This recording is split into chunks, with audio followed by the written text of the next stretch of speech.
chót cho chiếc ngỗng hot nhất làng nông dân đây rồi. Ngỗng gì mà không lo bơi lội, ngày ngày cứ lạch bạch kéo hàng phụ mẹ ra chợ bán đồ, mà không phải kéo cho vui đâu nha, kéo cực kỳ chuyên nghiệp luôn á.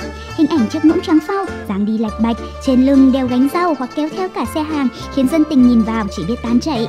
Sáng nào cũng như sáng nấy, nắng cũng như mưa, cứ thấy mẹ đi là em ngỗng theo sau như cái đuôi, không nề hà, không than thở, đúng là em bé ngoan xuất sắc luôn.